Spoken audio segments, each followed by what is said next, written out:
Everyone is talking about the money mistakes they made in their 20s, mistakes to avoid at all costs, or mistakes that will make you broke. But making these mistakes is what got all of these people to make their first million to begin with. More than 88% of all millionaires are self-made, and the most successful have all tried and failed at many things before they found their cheat code for wealth. After all, building wealth is a long game that requires continuous and consistent learning. The fastest way to grow is to do a lot of different things and make many mistakes, especially when the opportunity cost is much lower when you don't have a lot of commitments financially or on your time.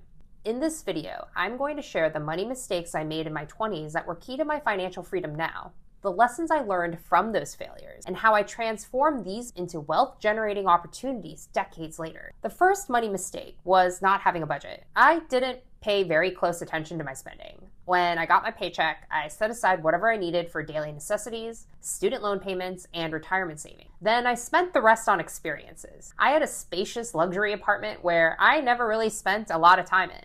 I ate out at the fancy restaurants with my friends in the area. I traveled to many different places around the world. I always paid off my credit card bill every month. Being in debt was my worst nightmare. I didn't want all of my hard-earned dollars going to another company's pockets. There are times where I get the credit card bill and figured out that I may have overdone it with the takeout orders. Because I hated being in debt, I made adjustments immediately, like packing lunch for the office or ordering one less latte during the week. While I never followed a traditional line-by-line budget, I knew what mattered to me and acted accordingly. These mistakes provided valuable feedback that helped improve my decision-making skills over time. Money mistake number 2, paying off low-interest debt. I had around $30,000 in student loans. At the time, interest rates were low, ranging from 3 to 5%. I used my bonuses and extra money to pay off my student loans in less than 18 months since graduating from university. The experts say pay off any high-interest debt first and pay the minimum payment for low-interest debt, because you can theoretically utilize the capital to earn higher returns in the stock market than what you would pay in low-interest debt. I graduated during the last Great Recession that occurred in 2007 to 2009.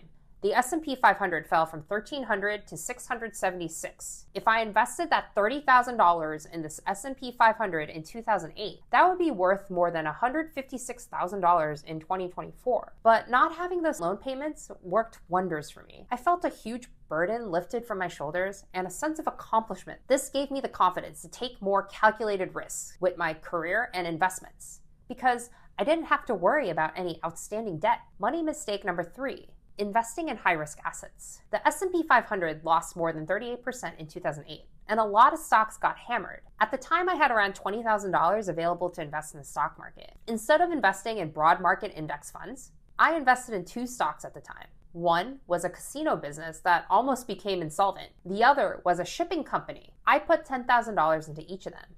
I underestimated how long the Great Recession would last. So the shipping company went under due to not being able to pay its debts.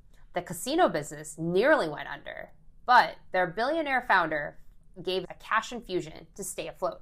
That stock went on to generate 10x returns. Is this repeatable? Definitely not. Would I have been better off investing all $20,000 into index funds? Yes, and it would have been a lot less stressful. But my $10,000 mistake provided a lot of valuable lessons, like understanding how to diversify my portfolio and manage risk, learning how to read financial statements, building emotional resilience, especially with high conviction investments. That made me a better investor. And as a growth-oriented investor with many decades until retirement, I continue to allocate 5% of my investments portfolio to high-risk assets, with full understanding I may lose all of that money. However, the few home runs like Bitcoin made those bets worth it. Money mistake number 4, applying to grad schools with no plan. I spent around $2,000 on MBA applications. I got accepted into great business schools. But ultimately, I didn't even end up going. The typical path for a new consulting analyst was to go directly to business school after a couple years. I wasn't meant to work with traditional industries, but I was fascinated with the tech industry. I was always testing out new gadgets and services. This enthusiasm helped me because a lot of the consulting clients were trying to figure out what to do with this thing called the internet and Facebook. My bosses quickly turned to me to help decipher technology and how it would impact their clients' businesses. But I was based in Chicago with zero technology industry presence. It was a long ways away from Silicon Valley, so I applied to business schools in California to be closer to where the action is. At the same time, my coworker encouraged me to apply for a product marketing role at Google. Google had notoriously low offer rates. It was more competitive than applying to Harvard. I didn't have an internal referral, but I had nothing to lose. During the full swing of business school application season, the Google recruiter reached out to schedule an interview, and I did eventually get a job offer. I accepted the job offer and opted to skip business school, even though the $2,000 went down the drain. The process gave me more conviction about pursuing a different career path.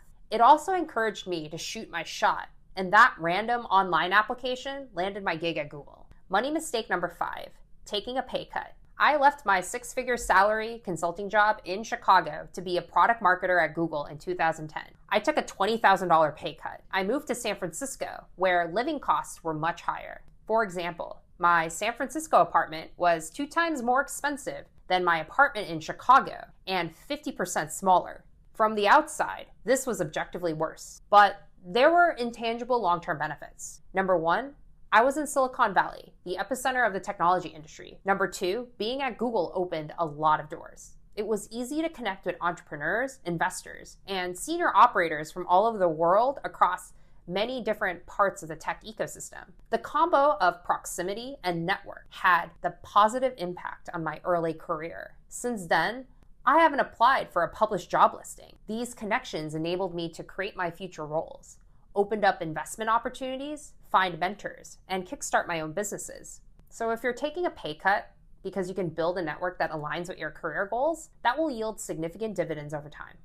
In summary, don't be afraid of making mistakes on your journey to building wealth. Mistakes are inevitable, but they are also invaluable learning experiences. Each mistake provides crucial feedback and insights that you can course correct towards greater success. The wealthiest are not those who never made mistakes, but those who have the resilience to overcome their mistakes, adapt, and apply those hard-learned lessons going forward. That cycle of trying, failing, learning, and trying again is precisely what builds wisdom, refines your strategy, and ultimately leads to breakthroughs and wealth creation. The path to building wealth is not a straight line. It's a winding road full of ups and downs. Don't fear mistakes. Lean into them, learn from them, and let them propel you towards achieving your ambitious goals. Your future millionaire self will thank you for the mistakes you made today. If you like tips like this, subscribe to my channel to help you achieve financial freedom and build the life of your dreams.